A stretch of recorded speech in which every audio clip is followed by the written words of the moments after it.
Welcome to Mexico Unexplained, where we will explore the magic, the mysteries, and the miracles of Mexico. This series presents information based partly on theory and conjecture. The podcaster's purpose is to suggest some possible explanation, but not necessarily the only ones to the subjects we will examine. Here is your host, Robert Bitto. Welcome, and muy bienvenidos to episode number 243 of Mexico Unexplained, where we explore the magic, the mysteries, and the miracles of Mexico. I'm your host, Robert Bitto.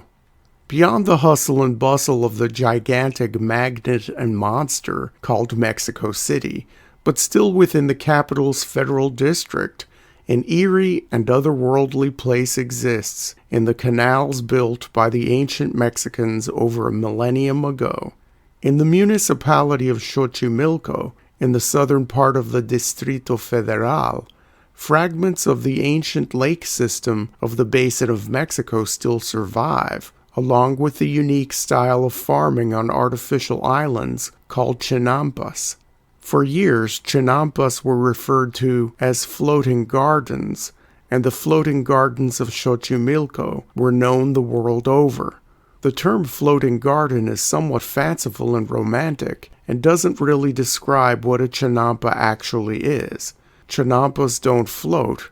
Rather, they are raised square or rectangular plots of land used for farming in shallow lakes. A chinampa field is essentially a series of artificial islands connected by a series of canals. For more in-depth information about chinampas, please see Mexico Unexplained episode number 191. In the year 2021, the chinampas are not what they used to be, and while this unique way of farming surrenders itself more and more to urban sprawl every year, tourism to the canals of Xochimilco keeps dwindling from what seemed to be its peak in the 1940s and 1950s. A curious and somewhat unlikely tourist attraction has saved this area from complete indifference shown to it by the outside world, however, and that is the creepy and haunting Island of the Dolls, known as La Isla de las Muñecas in Spanish. About 15 miles south of the central core of Mexico City, the visitor is transported to another world when entering the Xochimilco Ecological Reserve. At the Embarcadero de Cuemanco, 100 or so colorful boats called trajineras line the docks waiting for tourists. For around 350 pesos per hour, one can charter one of these colorful boats to explore the canals. It is quite remarkable to be in the heart of nature in these primeval waterways, surrounded by tall trees, blooming flowers, and teeming wildlife, and be so close to one of the world's largest metropolitan areas. The trip to the Island of the Dolls takes about an hour and a half in one of these gondola-like canal boats, and along the way there are 2 or 3 fake doll islands set up by some families working the chinampas in hopes of capturing more tourist dollars. While peacefully navigating these canals, other boats ply the waters, selling food and alcohol to the tourists. On busier days, floating mariachis also appear out of nowhere in the Xochimilco waterways, hoping the visitor will pay for a uniquely memorable serenade. The trajinera captain will make an announcement when the boat is coming closer to the destination island. The tourist marvels at the sight of hundreds of dolls, along with an occasional teddy bear or other stuffed animal, hanging from trees, attached to fences, and propped up on poles. The dolls are in various stages of decomposition and disrepair. Some of them are missing eyes or limbs or clothing or hair. Some of them are missing their heads. The boat docks, and for 50 pesos the tourist is allowed to explore the island. The place is eerily silent, and despite the bizarre nature of the island, it is somewhat peaceful. Most people visit La Isla de las Muñecas during the day. Few dare to visit at night. In 1950, a man named Julian Santana abandoned his wife and child and moved to the island in the Laguna de Tezuilo to live out a solitary existence as a chinampa farmer. According to the legend, one day Julian found a young girl dead in the canal, tangled up in water lilies. In one version of the story, he found a doll nearby, also floating in the water, and assumed it belonged to the drowned girl. Julian took the doll and hung it on a tree facing the canal.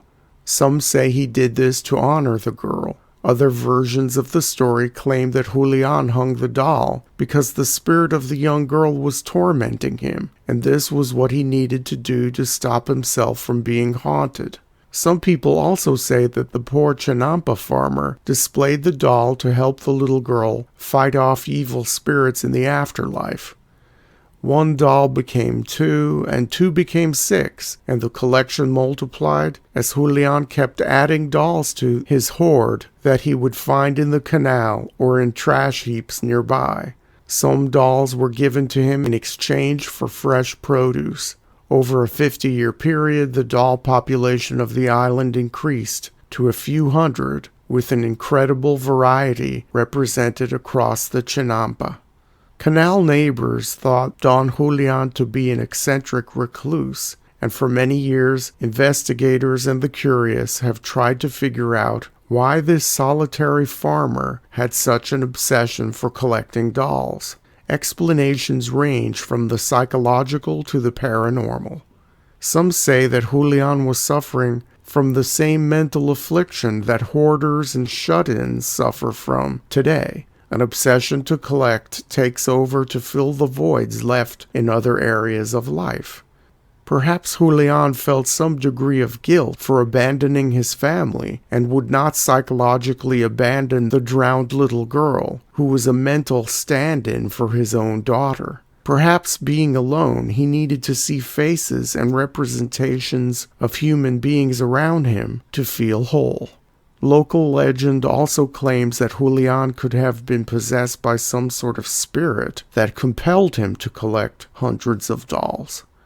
Some trajinera operators refused to take tourists to Doll Island for fear of becoming possessed themselves. One of the legends connected to this place tells of the dolls whispering to each other at night. Did Don Julian hear voices that made him relentlessly amass this bizarre collection?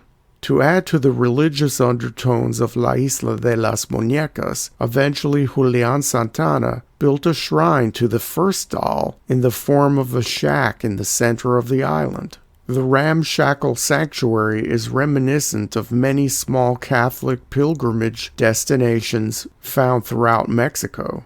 The first doll is seated in a niche and is surrounded by offerings. Candles populate a small table off to the side, and there is also a bowl for monetary donations. Some visitors feel the need to light a candle, make a contribution, or respectfully leave something behind, so as to honor the spirit of the young girl and any other spirits that may exist on the island. Some intuitive or sensitive tourists have indeed felt other presences while visiting the island of the dolls. This is not surprising if one believes that inanimate objects can be infused with emotions and intentions. Every doll on the island was once loved by a child. A little girl will turn to her doll as a confidant or a secret friend, expressing emotions to it that she would not feel comfortable expressing to family members or real-life friends. The hundreds of dolls on the island have borne witness to great joy and great tragedy, from happy and festive times to violently abusive domestic situations. Could these dolls be charged in a certain way with both positive and negative energies? Some believe this is the case, and may explain why certain visitors are able to sense things or even see things that they cannot understand. Even some people who are not so intuitive and are not open to the paranormal and may be at La Isla de las Muñecas on a lark are witness to dolls moving their heads, blinking their eyes, or waving their arms. They may also be struck by certain feelings or come down with the chills unexpectedly. Some tourists also claim to hear the cries of a young girl or the thudding of a cane. As an aside, Don Julian used a walking stick to get around the island in the last decade of his life. The doll collecting ended on a fateful day in the year 2001. Julian Santana's nephew went to the island one morning to help his uncle plant pumpkins. The nephew found the old Chinampa farmer face down in the canal, in the exact spot where the body of the young girl was found, tangled in the water lilies some 50 years before. The official cause of death was heart attack, and many locals believed that the torment Julian endured for so long finally caught up with him. Plagued by the evil forces that had surrounded him for decades, the entities overwhelmed the old man, causing him to die and just fall into the water. For the past 20 years, Julian's nephew has lived on the island and continues to allow tourists to visit. There have been a few television shows on American networks that have come to the island to investigate it, along with many independent YouTubers and vloggers. These shows and independent content creators always emphasize the creepiness of the dolls and seek to describe the haunted nature of the island in a very Stephen King kind of way. But not a single one of them has gone deeper to find possible explanations solidly rooted in Xochimilco's indigenous past. Hunters and gatherers lived in the area for thousands of years, but large-scale Chinampa farming only began around 900 AD with the arrival of the Xochimilco people, a Nahua-speaking group related to the Aztecs. At the time of the rise of the Xochimilco, Lake Xochimilco was an arm of the larger Lake Texcoco, and the soils in and around this arm of the lake were the most fertile in all of central Mexico. The city of Xochimilco was founded in the year 919 AD, and a small kingdom grew up around the city as ruling families consolidated power over the farmlands and the ever-expanding Chinampa system. In the late 1300s, the kingdom of Xochimilco was conquered by the Aztecs, and then became the breadbasket of the Aztec Empire. The Xochimilco royals were still held in high esteem by their conquerors and were afforded certain privileges, including the ability to keep their titles of nobility. The Aztecs desperately needed a regular flow of fruits and vegetables from this important region, so they maintained friendly relations with its rulers.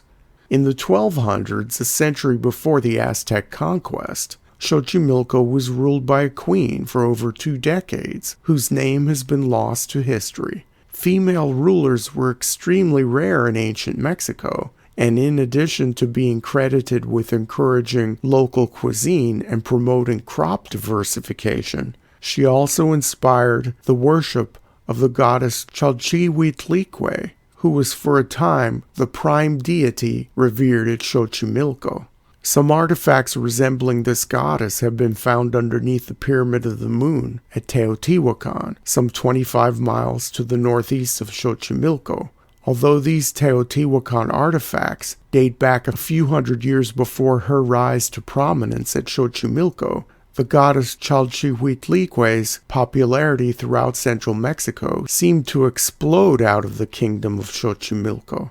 Her intense devotion at Xochimilco does make sense. Xochimilco is a water goddess connected with fertility and childbirth and agricultural abundance. She is the giver of life and the taker of life. According to the Aztec creation stories, Xochimilco drowned the world in a 52-year-long rainstorm. Consequently, she is credited with overseeing the deaths of those who die in drowning accidents and helping them cross into the underworld. As a divine feminine presence, she is also the patroness of young girls. Could the spirit of the ancient goddess Xochimilco be playing a role in what has been happening at the Island of the Dolls? This is an interesting question that may merit further exploration. Thank you once again for listening to another episode of Mexico Unexplained. Remember to like and subscribe to us on YouTube and follow us on Twitter. Tell your friends by sharing these shows with others. please go to our website, MexicoUnexplained.com, for references, illustrations, and for free access to transcripts of past shows. Please visit Amazon.com to purchase the books Mexico Unexplained and Mexican Monsters to get hard copies of The Magic, the Mysteries, and the Miracles of Mexico. We appreciate your kind attention once again. Until next time, thank you and gracias. Thank you for listening to another episode of Mexico Unexplained with host Robert Bitto. For show summary, relevant links and commentary, please check out our website at mexicounexplained.com. Like us on Facebook and be a part of the conversation. Adios and hasta la vista.